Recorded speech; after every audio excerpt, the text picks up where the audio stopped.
मंत्री नव दास को गुलीमाड़ घटना एतला देइछंती ब्रजराजनगर थाना आईआईसी प्रद्युम्न कुमार स्वाई। एथिरे से उल्लेख करिसंती 29 तारिख रे मंत्री नव दास ब्रजराजनगर गांधी छक निकटरे लिफ्ट एंड शिफ्ट बिल्डिंग रे थिबा अध्यक्ष उपाध्यक्षक कार्यालय उद्घाटन करिवार कार्यक्रम थिला। एथिपई 29 तारिख दिन 10:30 रु ट्रैफिक आईन श्रृंखला एस्कॉर्ट पायलट ड्यूटी बंदोबस्त करा जायथिला। दिन 12:15 रे मंत्री नव दास आसी पहुंचवा परे कार ओह्लाइथिले। एही समय हठात एएसआई गोपाल कृष्ण दास अति निकटरू आसी मंत्री नव दास को उपरकू निज सर्विस पिस्तल रु गुली चलाइथिले।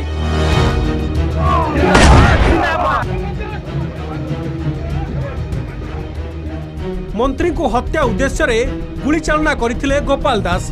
गांधी छक फांडीरो ASI Gopal Das traffic clearance duty रे थिले। गुली मंत्री नव दास को छाती रे बाजिथिला। फଳରେ से सेठारे टळी पड़िथिले। तांकर प्रचुर रक्तस्राव होइथिला। यहाँ पर मु और रामपुर पुलिस फांडीरो कनेस्टेबल केसी प्रधान द्रुपतों को काबू करिथिलु।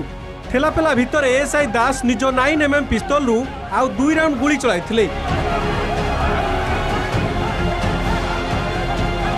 द्वितीय थर गुलीमाड़े तांकर रिंग फिंगर रे आघात लागिथिबा आईआईसी प्रद्युम्न कुमार स्वाई एतलारे लेखिछंती। सेपरि गुलीमाड़े अन्य जणे व्यक्ति कालीनगर रो जीवनलाल नायक और प्रिंटू आहत होइछंती। किछि समय धरी धस्ताधस्ती परे मु और कनेस्टेबल केसी प्रधान एआईसी गोपाल दास को काबू करिथिलु। एथिसो आहत मंत्री और अन्य जणे व्यक्ति को चिकित्सा पाई झारसुगुड़ा जिला मुख्य चिकित्सालय को स्थानांतर करा जायथिला।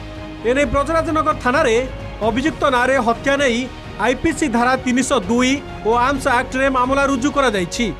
Bureau report Kalinga TV.